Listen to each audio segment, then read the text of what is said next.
Hi, I'm Chris, N9CVR. In this video, we're going to try to build a filter.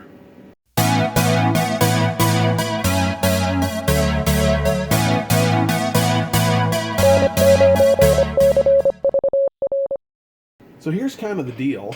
I have a APRS station that is making a heck of a lot of noise and making it kind of difficult to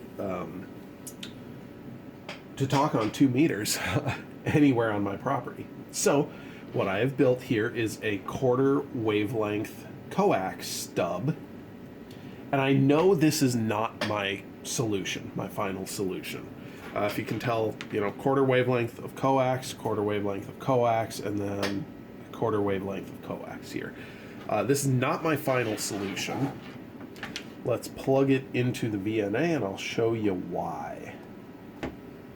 One side, 2 side. I know I'm stringing a zillion connectors here, but let's see what we get.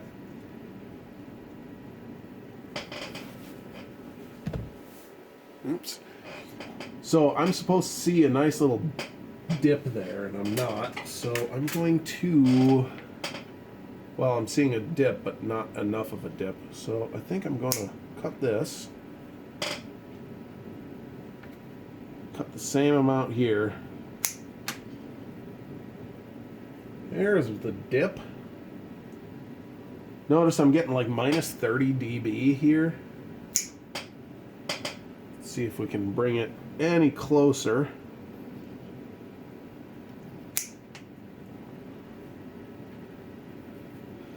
Trying to get that peak or that valley to be at 144.39 technically megahertz.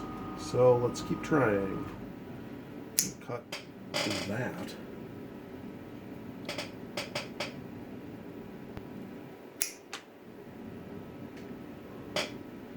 We're getting there.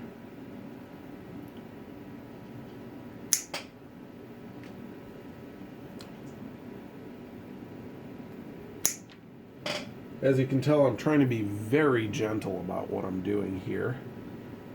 I don't want to lose. Oh, that's interesting. I stick my finger over it and I get perfect. Alas, my finger will not always be connected, so let's just keep cutting tiny little chunks till we're there. All right, we're getting real close here.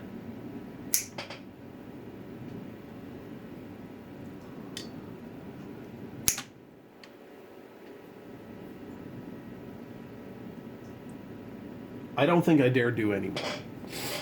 Okay, so this is a really nicely tuned filter. Let me tilt that for you so you can see it.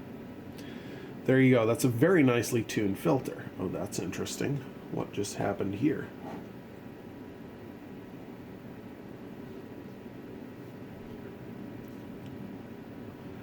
However, maybe I cut a little too much. Oh well. However, what the problem is let's move from,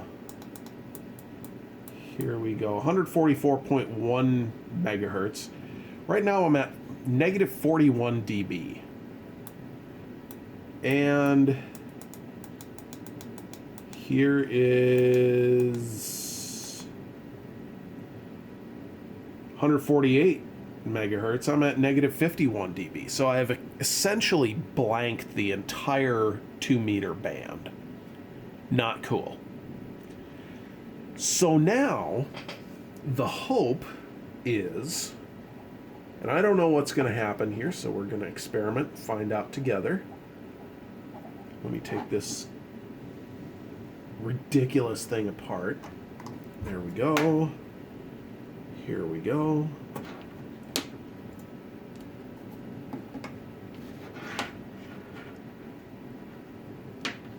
All right, there you can kind of see my 1/4 wavelength stubs. What happens if instead of ending here, I take another quarter wavelength, add it here, and put a third stub, or a fourth stub, or a fifth stub, and keep going like this? So I'm going to add another one on, and let's see what happens. Okay. It's beginning to look like a Medusa. Let's try to plug it in and see what it does. Wants to come apart is what it does. There we go. Here we go.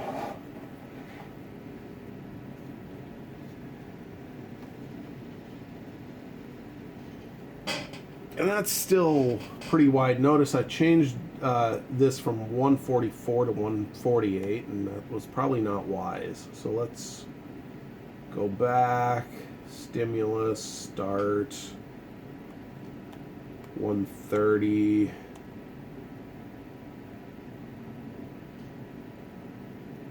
To 160.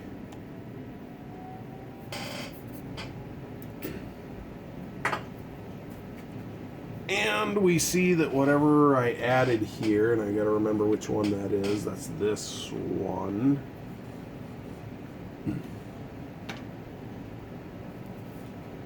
It's a bit long. So we're gonna do that, see where we land.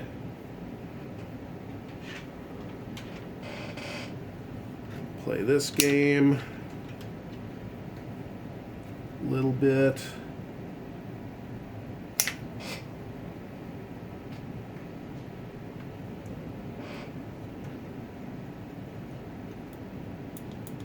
Let's do this.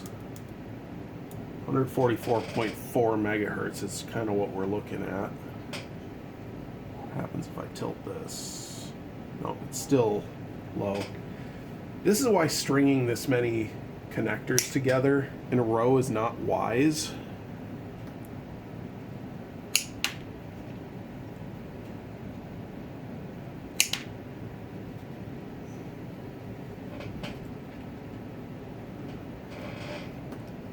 We're going to add a little more.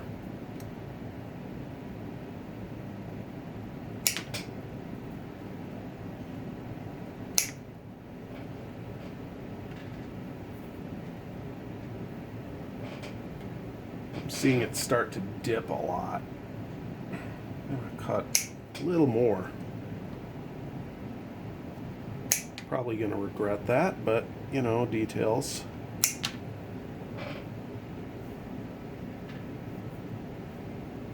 That dip there is what I want right at 144 megahertz. So let's try doing this. Let's do a little more. But hey, kind of interesting that we're starting to see a much more pronounced dip. So maybe that's good. Keep trying some more.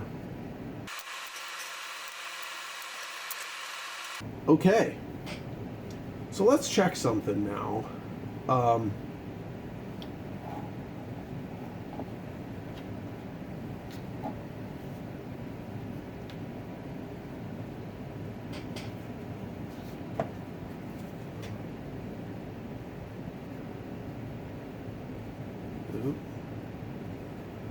to figure out where that, okay, it seems like there's a loose connection right here, so I need to play with that. Clearly a loose connection. Oh, that's interesting. See, I touch the case and it changes. So now let's look at, okay, 144.1 megahertz. Right now I'm at minus 42 dB. And let's go to 148. And I'm at minus 36. So there's still a lot of attenuation across the entire band. So my thought is I'm going to get busy making some more of these and string a bunch of them together, see what happens. Okay, some sad ham right now is screaming and probably dying and having an aneurysm. I, on the other hand, am just really, really curious. Oh man, this is bad. Let's see what ridiculous Medusa we've made here. Oh dear.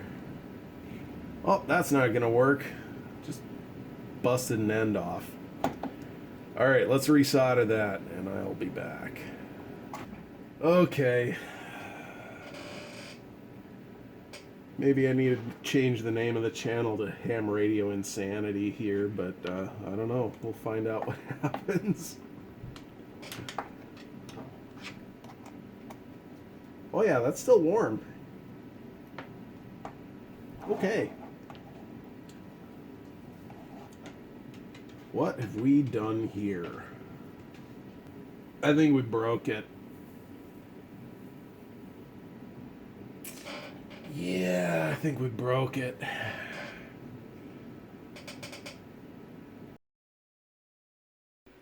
Alright, so I kind of wondered whether these kind of connections were causing problems. So what I did is I really cleaned them up.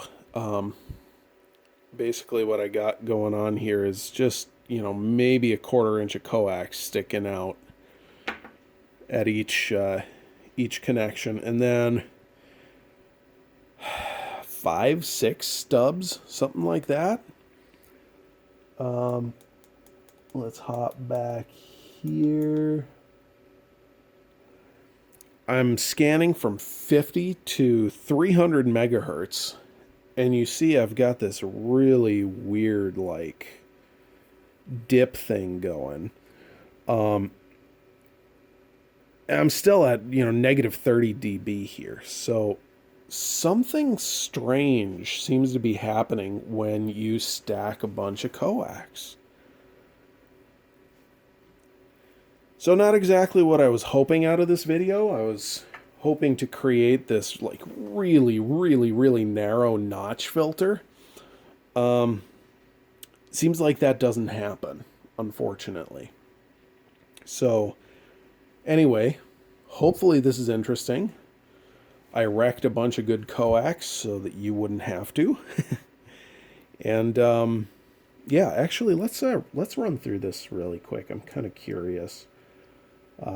So here I'm at -1, -2, -4 dB is happening at 110 megahertz. And then here again, -3.79 at 197 megahertz. So I've basically just blocked out an entire 100 megahertz doing this. So, and then as you can see, we start getting some funkiness happening. This is up toward 300 megahertz. I'm back to -4 dB. Let's try something actually. Let's go stop and let's change this to 500 megahertz. Oh, look at that. There's another set of dips. So I am effectively filtering both the 2 meter and 70 centimeter bands. So that's not what I wanted. That was the dog coming down to visit. So anyway, hopefully that's useful information to you.